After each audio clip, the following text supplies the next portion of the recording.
Or good afternoon, depending on where you are today. Thank you so much for joining us. My name is Miret Mabrouk, and I am the director of the Egypt and Horn of Africa program at the Middle East Institute.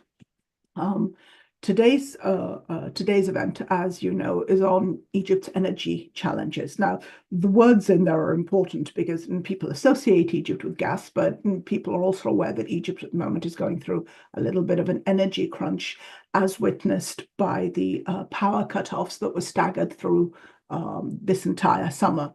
And that comes, of course, from excessive consumption. But what that means is there just wasn't enough power to be able to cover that grid satisfactorily. This is an issue for a couple of reasons. One, Egypt has been hoping to become an energy hub, generally in gas, the Eastern Mediterranean. And the question of whether there is enough gas or whether it is going to be able to be a hub is of importance to energy analysts, but also to people who are hoping to get Egyptian gas. Specifically, we're talking about Europe, the Gulf, and Asia, because, of course, if there was one thing that the Russian invasion of the Ukraine war has taught us, it's that energy supplies are volatile and very, very susceptible to geopolitical risks. So, and of course, the Eastern Mediterranean has been the scene of a certain amount of political tension between all players concerned, Egypt, Turkey, Greece, Cyprus, Israel, specifically, of course, with Turkey, with claims being made by Turkey that have thrown alliances into question. Although, of course, we are looking at a recent rapprochement between Egypt and Turkey, which brightens up the outlook for energy in the region. We are massively blessed with our panel this morning. I won't go through their profiles because everybody has them. We only have an hour. Ms. Amira Al-Mazni is in her profile, it says that she's a hydrogen enthusiast. What that means actually is that there are very few people who know more about this subject than she does. She's the former gas regulator for Egyptian National Gas, and she's currently a senior analyst with Lynx. Mr. Khaled Abu Bakr is the head of Taqa, Egypt's largest power provider.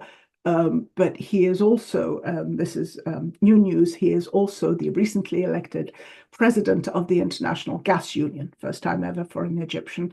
Huge honor, and we are massively lucky that he made time for us.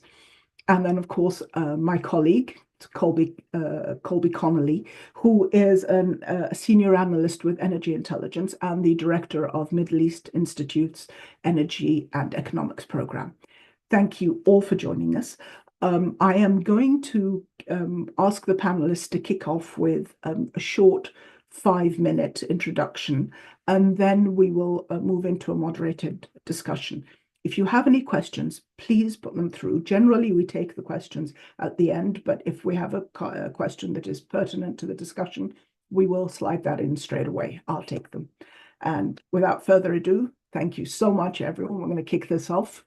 Amira, thank you for joining us. Perhaps we could ask you to kick off the proceedings. Thank you. Thank you very much for inviting me to speak, for being here. I would like to give a few words about Egypt and its energy situation at the moment.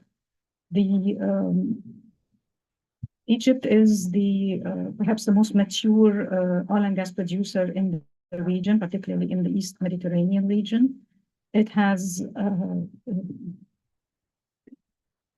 the leverage of oil and gas productions. It's highly developed infrastructure of oil, gas, electricity, ports, gas and power interconnections with neighboring countries, and its geographic location is next to the East Med gas discoveries, and it is close to European gas and power markets.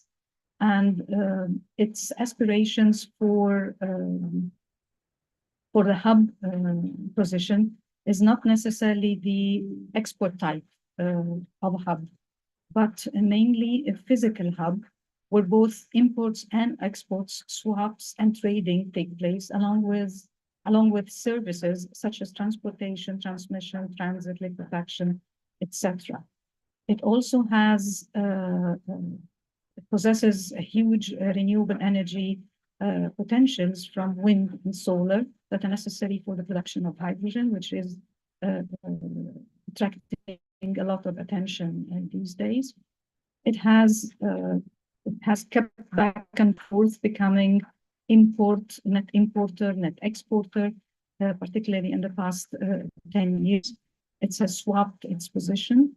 It is experiencing a number of challenges. Most recently, the repercussions of the geopolitical developments in the region on Egypt's economy, the rapid decline in the gas production, simultaneously with tremendous increase in power consumption, and at the time where the fiscal reforms have affected the exchange rate of the Egyptian pound, exacerbating the financial position of Egypt.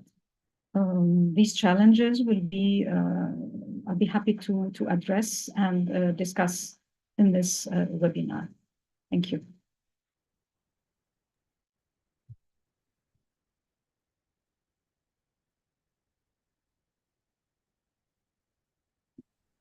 You muted me, that. You're still mute. You're still mute. There we go. That's And that's what's known in the business as a technical issue. Khaled, can I ask you to weigh in, please?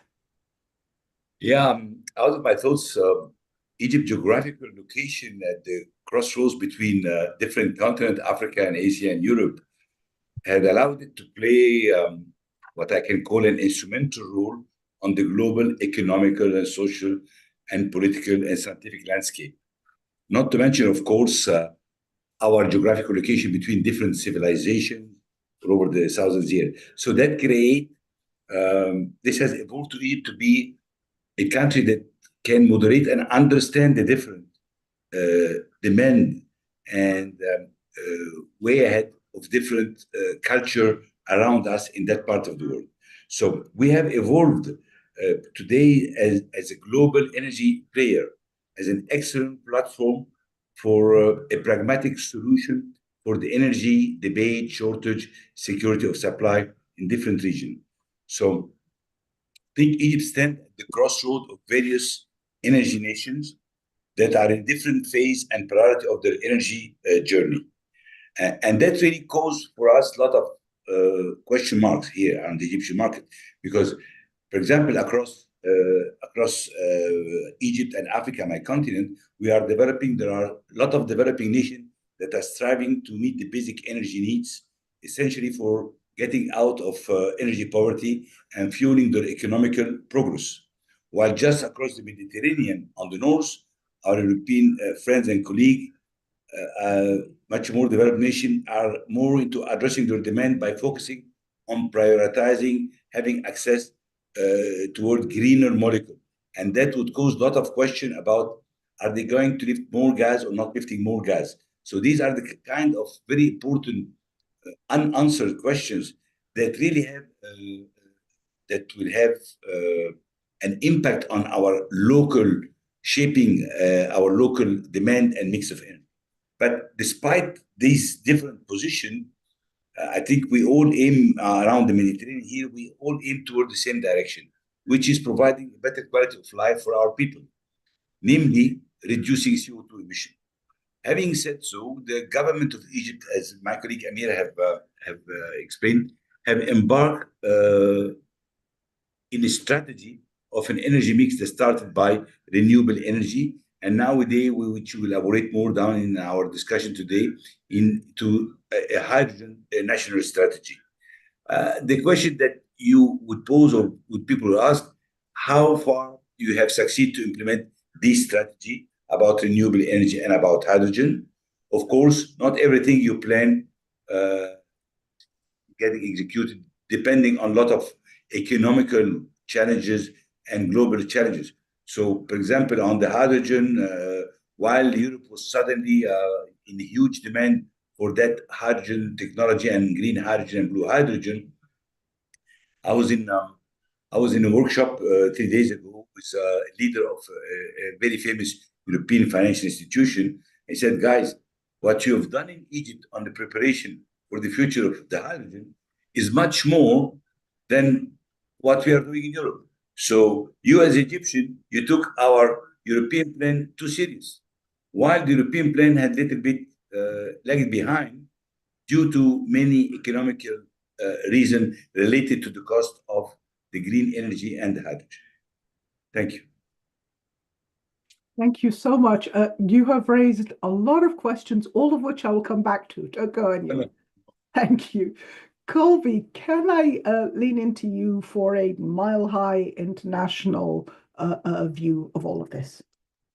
Yeah, certainly. I think, certainly because of a lot of the points that the two other panelists rightly brought up, Egypt is a very good example of, why I think there, to a large degree, needs to be kind of a shift in perception when we think about the Middle East and North Africa region and its relationship with energy. There's, particularly Western countries, but in a lot of the world, this tendency to look at the MENA region as a place that primarily produces energy. But Egypt is a perfect case study, and I think the need to shift a bit of that due to how much it consumes, and to the fact that as a major demand center, it presents certainly some challenges for how the country's relationship with energy is going to kind of evolve going forward. The East Med gas landscape got certainly a lot of attention after the Russia-Ukraine war broke out, and this kind of got referred to as the dash for gas by a lot of European countries when they ran into a shortage. The advantages Egypt has, in addition to a lot of the geographic points that the other panelists pointed out, is certainly that there's no shortage of gas discoveries all around the region. Egypt has the existing infrastructure to process it and export it as LNG, which is certainly a huge advantage. It takes a lot of time and money to develop LNG export infrastructure. But some of these other challenges stem from the amount of local consumption, the need for more supply, those kinds of things. I mean, the situation around the region and the challenges that poses are certainly not limited to the situation that Egypt has found itself in terms of supply shortfall. Egypt does import a lot of its natural gas from Israel, where the production there faces really kind of unprecedented levels of risk that if that supply were to be lost for some reason would have a lot of impact on available supply in Egypt. In addition to some major discoveries in Cyprus, where IOCs and the Cypriot government have kind of struggled to come to terms with exactly how they want to get the gas out of the ground and where they want it to go once that takes place. So Egypt sits within this regional context where it's kind of got the infrastructure at the ready. It has some supply challenges to address. But there's a time limit to these things as well. Certainly gas has much longer kind of demand horizon out to what a lot of people think would be peak gas than oil does. But kind of taking this step back for the 30,000-foot perspective, like you asked for, from the mid-decade point onwards, there's a lot more gas supply that's going to be coming online. And they'll sort of be, a lot of them will be competing with one another. A lot of it will come from the Middle East and North Africa region, particularly from Qatar, with a massive expansion underway, to a lesser extent the UAE and Oman as well. But the ability to be able to get exports out is particularly critical to compete. I think that raises questions about certainly where it makes the most sense for Cairo's priorities to be going forward in terms of exports. Khaled and Amir were talking about these massive renewable energy advantages. You know, in the face of a lot of economic and fiscal challenges, Egypt has maintained a very impressive pipeline of renewable energy projects. It's been able to maintain a lot of very crucial partnerships for financing those projects as well, particularly with the EBRD. And the potential for it to become a green hydrogen supplier is certainly there. You know, and I don't want to keep adding caveats, but as Khaled pointed out, you know, there are questions that Egypt will have to deal with outside of its own borders as to where those major demand centers for green hydrogen will be, and who exactly is going to be consuming it and why. So, you know, that kind of pivot to hydrogen, I think, is certainly a particularly interesting question for Egypt, and it is ahead of the game, certainly in terms of where a lot of other regional players would be in developing green hydrogen production capacity. So it maybe in some regards, I think, is a bit ahead of the curve in its ability to start grappling with the challenges of where it gets consumed. But you know, that is a pretty broad perspective as well. So I think I'll probably leave it there for the time being and look forward to getting into the discussion. Thank you so much, Colby. Okay, so many questions, so little time and so many questions. Amira, maybe I can start with you. Maybe I'll give you two questions and see how you'd like to answer them. The first one was you very astutely mentioned the economic side of this. All right, is that the government in Egypt is going through fiscal reforms. The price, I mean, there is less hard currency than there used to be. Prices are going up. How feasible is it for Egypt to continue to import LNG? How difficult is this going to become? And how is this going to affect big picture? And the other question was, Colby brought up an interesting fact about green hydrogen demand. Khaled had mentioned that Egypt seemed to be taking it more seriously than the Europeans had bargained for, and we'll come to this in a moment. Do you think Egypt is taking green hydrogen really seriously? And if so, what does this mean for the big picture as far as Egypt is concerned on the supply side? Mm-hmm. Well, that the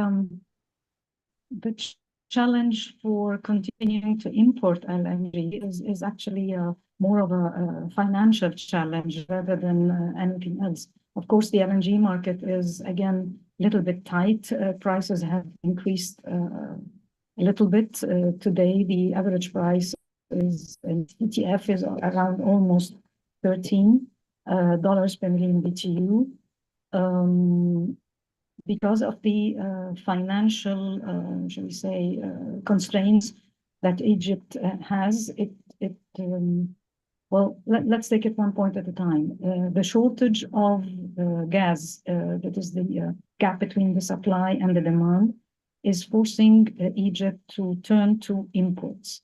So the shortage is, or at least the production nowadays ranges between 4.5 and 4.7 BCF a day, while the peak demand in the summer months has reached to 7.5 BCF. This is a huge gap.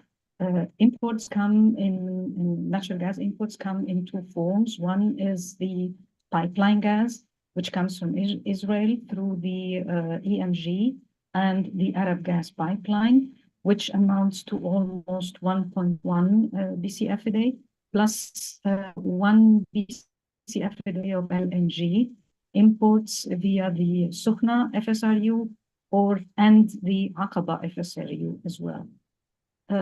In spite of all these natural gas imports, the demand for power generation is not yet met. So the balance comes from importing liquid fuels, that is fuel oil, to the power generation units, which is equivalent to around 900 million standard cubic foot per day. This is at the moment. Whether or not we will be able to continue the import of LNG, the answer is yes. Looking at the forecasts and the projected production and demand, for the next, shall we say, 3 to 5 years, maybe until the end of this decade, there will be need to continue importing LNG and liquid fuels in parallel with the boost in the renewable energy production and the nuclear power plant becoming on stream by the end of 2029, by the end of this century, this decade. So in order to increase the imports, Egypt would need to do some debottlenecking projects inside Egypt and on the other side, on the exporting side, which is Israel, with the establishment or the construction of the Nitzana pipeline connecting in the southern Israel. It's a short pipeline, a 65-kilometer one, to process or to transmit 6 BCMs, billion cubic meters, starting in 2025. And on the other side, inside Egypt, there will be another gas connection pipeline from Auga on our side, on the opposite side of the borders, inside Sinai, that will be built to transport this additional gas to the national grid, bypassing the Arish Port Said pipeline and the constraints of the Arab gas pipeline that cannot accommodate all the additional gas. In addition to this, a new FSRU will be required post-2026, post the Höegh Galleon charter hire contract expires.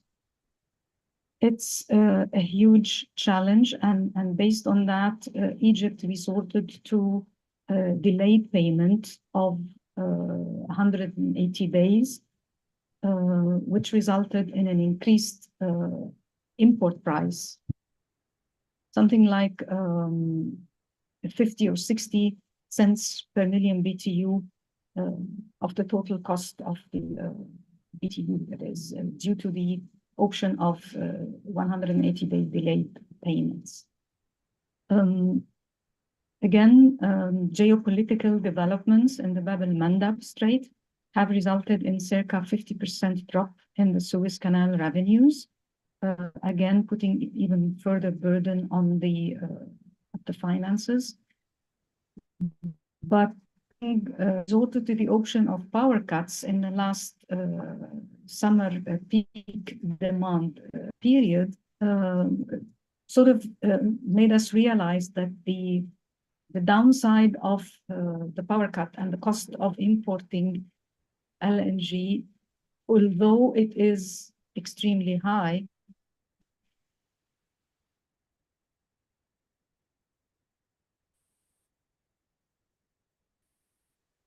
Okay, I think we have a technical issue with is still on the overall impact on hurting the economy by. You cannot hear me? I think we had I mean, I think the internet sort of fizzed out a bit, but please go on now. You're back online. Yeah. Okay. So the option of resorting to imports seemed like serving the economy better than the power cuts, because the repercussions there are tremendous. That's regarding the LNG and the imports and the sustainability, the financial sustainability.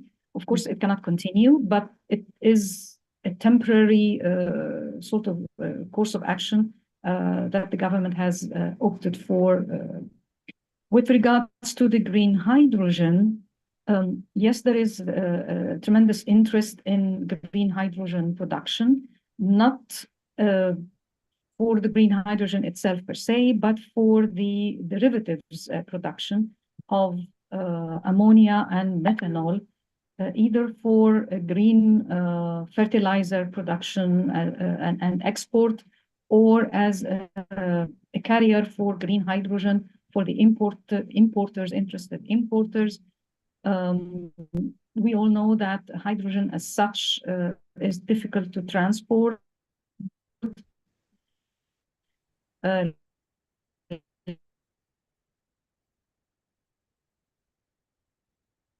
liquefying it would require temperature. The transport or the energy-intensive industries that are interested in hydrogen, in green hydrogen, greening their products and reducing their carbon footprints, meeting the requirements of the CBAM, the European requirements that will be in effect in 2026, would require to greening their products, be it agricultural products, being steel, aluminum, and so forth. So the tendency for, the trend for turning to green electricity and green hydrogen is growing more and more. The shipping industry is also experiencing or undergoing tremendous demand for reducing its carbon footprint, and they need to resort to cleaner fuels, and the most ready fuel would be the methanol, even though the available supply of green methanol or methanol is not sufficient for the entire shipping industry. But again, this development in the fueling of the shipping industry is going to take its time. And in the meantime, the markets are hoping that the supply will pick up to meet the tremendous demand.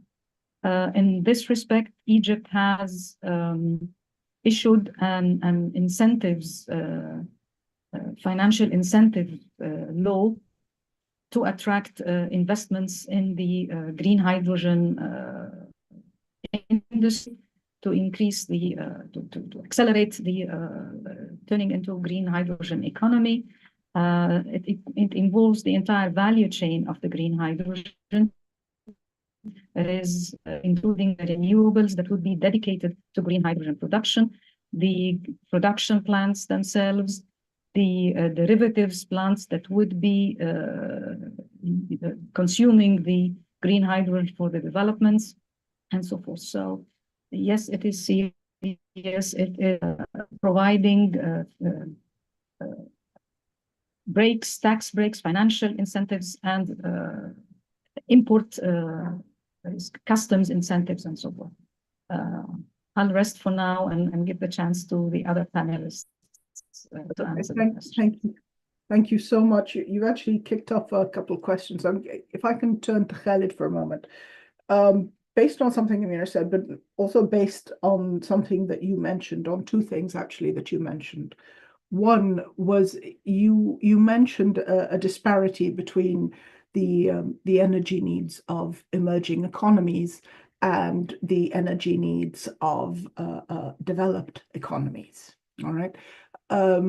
How does this come into play? Because consistently, I mean, what we've heard consistently is developed economies telling emerging economies that they need to get their energy power in check, and they need to be using clean energy and without actually putting the money down for clean energy, or allowing these countries to be able to take credit for their agency, for their power.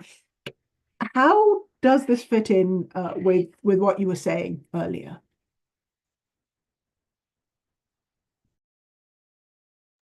Thank you. This is a very good question, and energy is not a luxury. Energy is the backbone of our of everybody's. I mean, globally, the economical growth and social growth of all the world. You need it for everything, even to have this discussion webinar we're having right now. If any one of us having the energy would cut off. We need it to for our school, we need it for our hospital, everywhere. I'm not going to tell the benefit of the energy. But then the most important element in energy is affordability. And when we talk, all of us, we have the same language, and we talk about human rights and so on. In Africa, human rights for people meaning is to have a shelter, to have a ceiling in their house. Do you know, Miret, that the second cause of death in Africa is house pollution? Mothers and wives or sisters, they are cooking with dirty woods and other things. So, and that's most of sub-Saharan Africa. Do you know that the process of taking a morning or afternoon shower, that normally we do take it in 2 minutes, it's a 3-hour process for a mother to go to the bushes and collect the wood and then start to boil the water and start to help her baby. So we have to realize that there's another word, and that word is not the one that caused the pollution. Because if we try to allocate the CO2 emission per capita, the Western world, Europe, and United States, and a lot of course, India and China are causing tremendous CO2 emission per capita, and taking consideration the scale of the population as well. So it is totally unfair to come to the poor nation that start to discover resources like natural gas and start deploying and build infrastructure. And then we tell them, hey, guy, no, don't use natural gas because there's still some CO2 emission on it.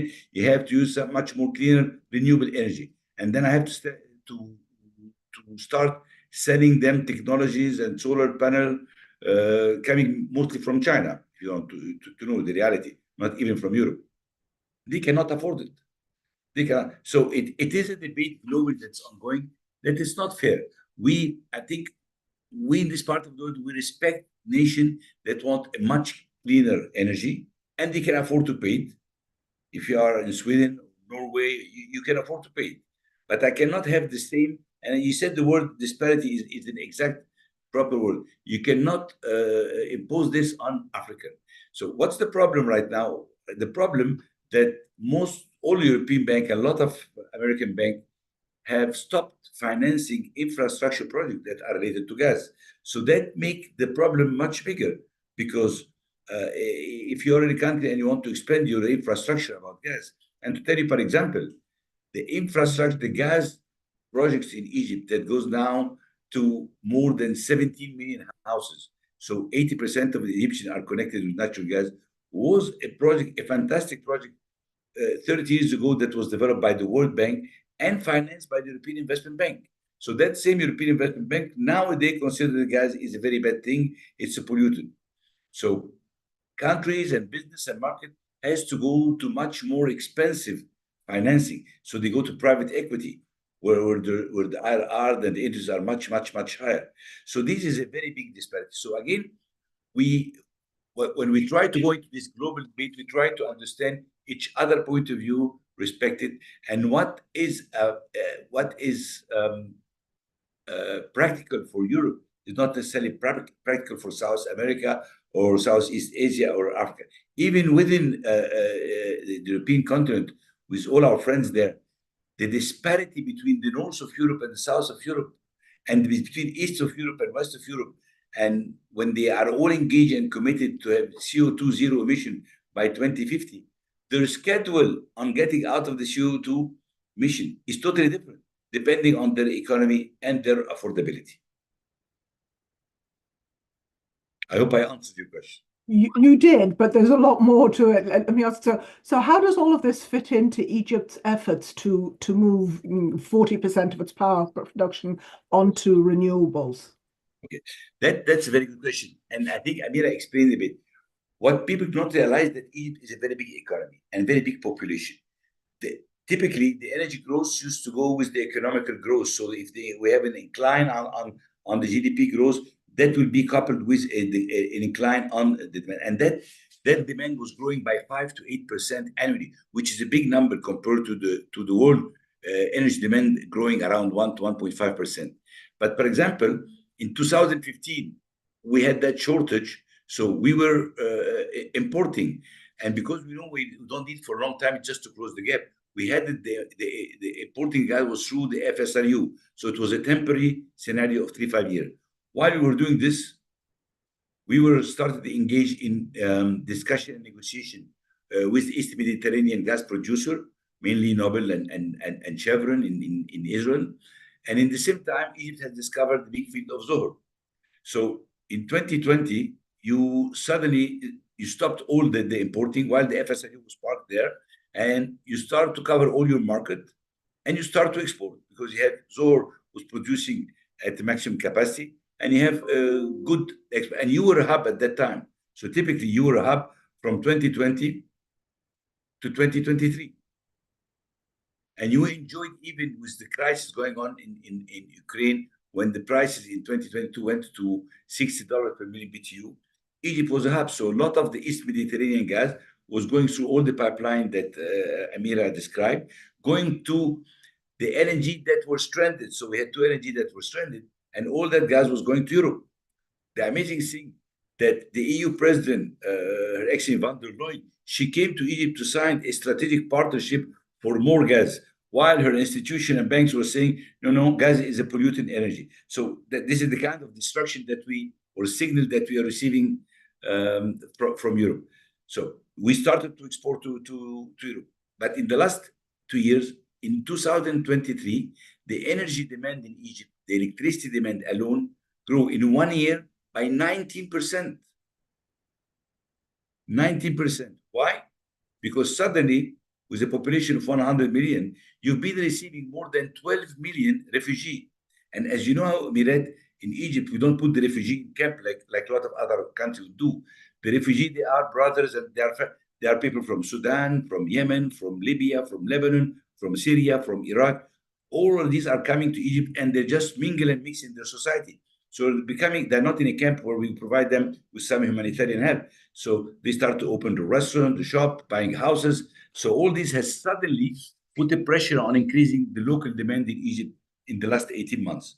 So as a result, Egypt stopped exporting, and suddenly with some depleting of some of the old fields, the local production as well declined. So you have to find a temporary solution, which is, as Amira said, bringing an FSRU and potentially studying second FSRU. And that gives you an answer why Egypt is not putting an onshore receiving terminal, because we think that situation might flip again in the midterm and long term. If we find more production with the ongoing exploration activity in Egypt, that situation might flip. So you don't need to have a stranded standing regasification unit on shore. So that's why you are using all the floating storage regasification unit, which you can move it to another place if you don't need it in the near future. I hope this time I answered your question, Mirad. You answer the question every time. The problem is you raise another question, and therefore we could be here for a very long time. But I am going to give you a chance. Yeah, but I am going to give you a chance to have a quick breath, and I'm going to move over to Colby for a second, because he'd raised something very important that fits into something that you were just saying. Colby, you'd mentioned that the amount of gas that was going to be online was just going to continue rising and be plentiful for at least the next 50 years or so. How's all this going to fit in with a global move, a global move for developed economies for renewables and for green energy? Because if there's one thing that we have seen, Khaled mentioned it, but if there's one thing we've seen, it's that when there are power crunches, the whole renewable thing goes out the window. Remember Germany using coal during the Russian invasion. Yeah, the supply wave of LNG that we're looking at coming online a lot from some even next year out to the rest of the decade. For a price sensitive import market like Egypt, it's not necessarily a bad thing if Egypt does have access to potentially cheaper LNG imports. I think Amira was highlighting that a big part of the problem with turning to the LNG market for imports away from pipeline imports or domestic supply is that it's just a lot more expensive. They're dollar denominated imports, so you're also dealing with exchange rate issues there. But the part of my other point in bringing that up as well is just that from 2025 out to 2030, it's worth asking the question of where the focus for Egypt should be in terms of what it wants to develop, both as a source of exports, but you know, I think where some of its broader efforts are as well. You know, with prices probably being a bit lower, with a lot of that supply coming online. I think in the past, and you know, either the other panelists can correct me if I'm wrong, but you know, typically I think Egypt doesn't like exports if spot market prices are below something like $5 per million BTU. Of course, at a time when exports are stopped, that's a bit of a moot point anyway. But you know, that does kind of bring it back to, you know, if Egypt does want to have a focus on some form of energy exports, what do you want it to be? And are you going to try to be competing with other very high volume, low cost producers like the US, like Qatar, or do you maybe shift focus to some of the advantages in green hydrogen, which you know, like Khalid said, Egypt has moved quite a bit on, has taken a lot more seriously than other producers. The CEO of Exxon, or I can't remember if it was this week or last week, was saying in the US that you know, they're basically thinking of pulling the plug on their largest blue hydrogen project in the US if they don't get more clarity on what the IRA does for clean hydrogen tax credits. I haven't heard any kind of debate like that in Egypt. So, you know, there is an advantage there in terms of being able to move forward on some of these things. There was a project that I believe Fertiglobe was looking to get up and running in Egypt, which has already signed a supply agreement. And these are the type of things that are critical to securing financing for a lot of these projects.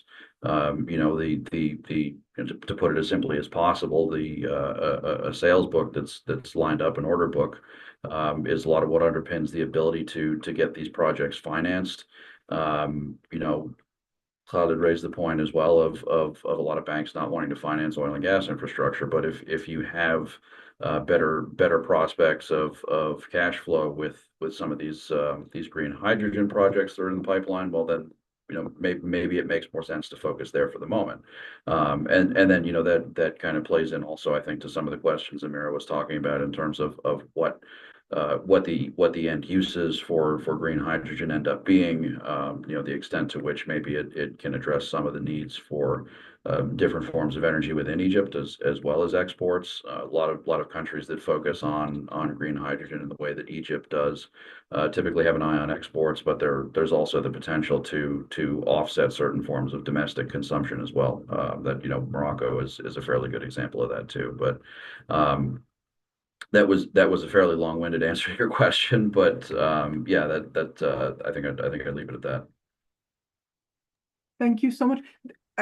You set up something else for me, Amira. You'd mentioned financing. I mean, let me ask you something. How easy or how difficult is it for Egypt to get financing for hydrogen projects? I remember that you had mentioned in an earlier discussion, you'd mentioned that they were working on a new gateway platform, which might make them more attractive. And Egypt, along with Morocco, is one of you know, the top two recipients of climate financing in the region. But it doesn't appear to be enough. I can see Khalid has a hand up. So I'll ask, I mean, I'll ask Khalid, can we go to Amira, or is this, yeah, okay. So I'll ask Amira, how easy or how difficult is it to try and get financing? And does this new gateway platform that you had mentioned, does this make things more attractive? Is it unrelated? Yeah, let's differentiate between getting finances for the through the gateway, the Egypt and EUG. Anyway, it's for the oil and gas exploration and production, and the finances for green hydrogen. These are two different stories. As for the getting finances for the oil and gas projects, let's differentiate again between upstream and the midstream or downstream financing.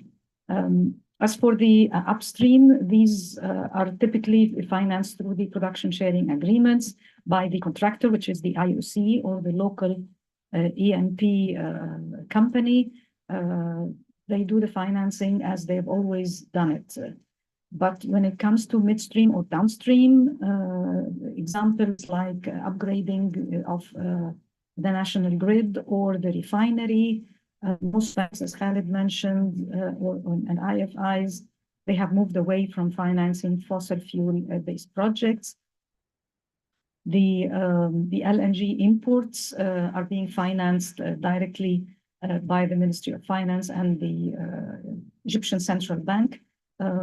As for the hydrogen projects, the issue with hydrogen projects is mainly the offtake agreement. This is a prerequisite for any finance to be availed and allocated. So in the case of Fertiglobe that Colby mentioned, they have seeken Hydrogen Global and get finances there through the tender that they've issued. And I believe Fertiglobe was the first successful recipient of such funds. But the incentives that Egypt has offered make it easier for the investors to secure financing. But again, the cornerstone or the hurdle is getting an off-taker secured, who's ready to buy the green hydrogen at the price it costs, a cost-reflective price of today, when they know the technology and the technology will improve and the prices will go down in the near future. In order to secure the funds, you need a long-term contract. So the chicken and egg dilemma is there, and it's a difficult situation. Egypt is not going to finance green hydrogen projects. These will be left to the investors to take care of. It will avail the land, it will facilitate the development of the projects, give some tax breaks and fiscal breaks and so forth, but it will not personally directly invest in green hydrogen plants.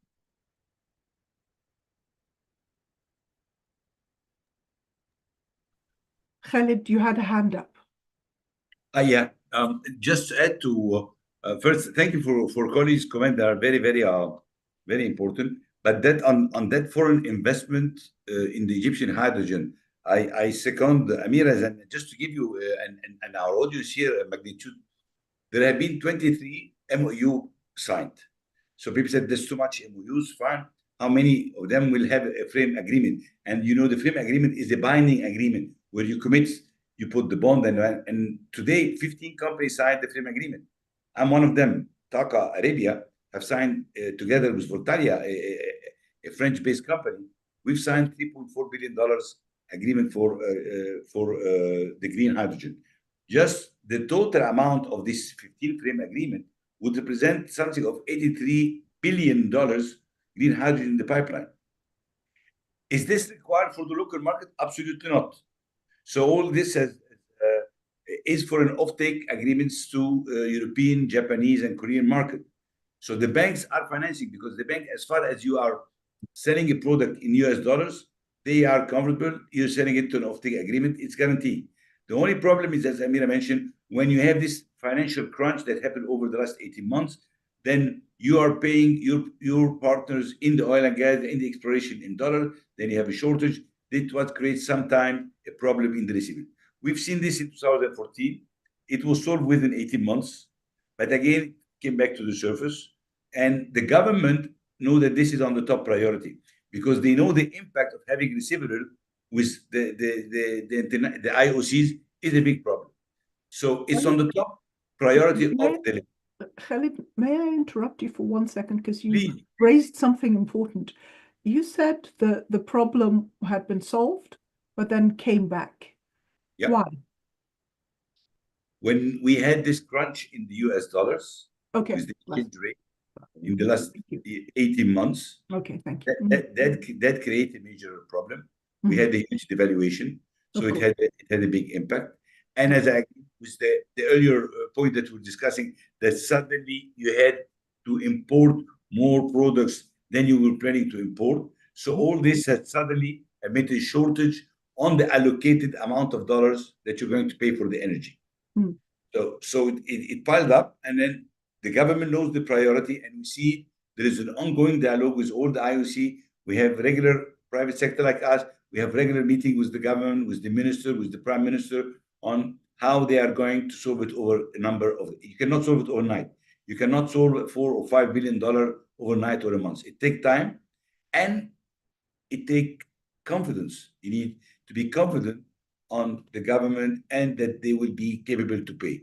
So this is a long-term relation. It's not a question, it's not a trading business. These investors are in Egypt, mostly in the oil and gas. They have been here. Some of them have been for more than 40 years, ExxonMobil, Total, and others. And they know the relation, and they know how diligent is the government. But sometimes, yes, they got a collateral damage due to economical problem that we have, or maybe a mismanagement or miscalculation of some demand on the energy. Well, I think Amira did mention the arrears, but as you pointed out, these are long-term relationships. I mean, I don't know what else would convince a company to wait when, you know, you've got $4.5 billion owing.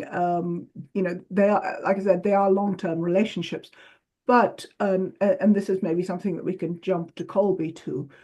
Externally, Amira had mentioned, of course, that Egypt was not going to be financing green hydrogen. Of course it isn't, okay? But how much of an appetite is there for finance, internationally speaking? How much of an appetite is there for financing these projects? Because, I mean, everybody talks about green hydrogen all the time, but, and it's sort of become, you know, the big jump word, but how much of an appetite actually is there? And what does this mean for the energy market? I mean, how excited people get very excited about green hydrogen. Should they be? Very good question. Sorry, that question is for Colby. I'm sorry if I'm saying it's a good question. Yeah, no, Yeah. yeah, no. I mean, I don't think Colby realized. No, sorry, I didn't. I thought that was for Amira. You know, yeah, it's an open question, and I realize we're raising a lot of questions in the course of this conversation, but you know, a big part of the issue is cost, like Khaled had mentioned before. Countries that are going to, or projects in general that are going to be able to you know, produce green hydrogen at the lowest amount possible are going to have an advantage, and that's absolutely a no-brainer. But the issue is kind of competition with other forms of clean hydrogen, and in a market that doesn't have huge amounts of demand to begin with. You know, you have to compete with blue hydrogen, which is made from natural gas, which is another form of the substance. And for the time being, that can simply be done for you know, generally a lower amount. Now, where that kind of thing comes in is policy support, typically from governments, you know, to actually provide incentives to use it. But the question there again is just where is the need? I mean, in places where you know, energy security is more of a hot topic because there isn't as much domestic production, you know, so for example, Europe, places like Japan, South Korea. I think the picture is a little bit more optimistic. They are looking at imports a little bit more, you know, but there are other places where, again, there's a lot of an eye towards domestic production as well, particularly China. So you know, I think for the most part, the challenge right now is driving down the cost curve. And that shouldn't be seen as an insurmountable challenge. I mean, solar energy itself has come a very, very long way in a similar fashion, and now it's really taking off. But you know, I think it's something that needs to be approached definitely with caution. I think that's why there is room for optimism in the Egyptian case, because of how much progress there's been made that we just haven't seen elsewhere. But it's not something that you know, I think you want to bet everything on at the moment, if that makes sense. Thank you so much. It does make sense. We don't have very much time left. We've got about 5 minutes left. And I'd like to give everyone a minute to maybe just wrap up with their final thoughts on the subject. But before we do, maybe I can go back to Amira just for 1 minute for a very, very quick answer. Amira,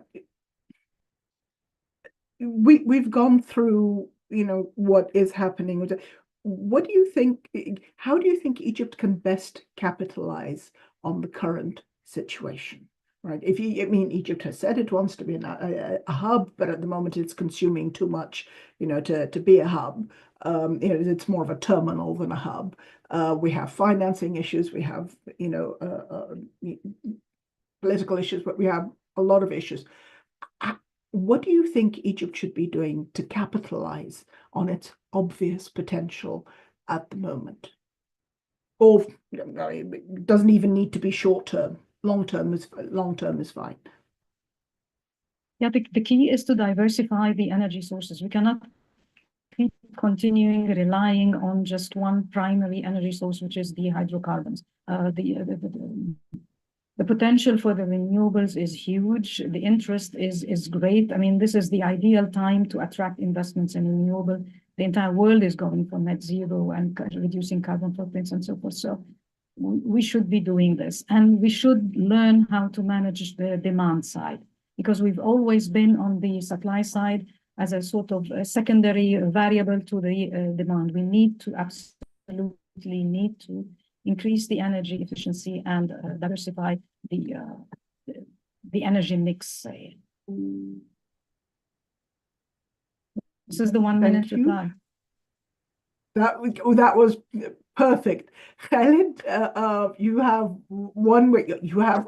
90 seconds about, and then I'll give the same to Colby before we sign off. So the most important thing that we can do better in Egypt is energy efficiency.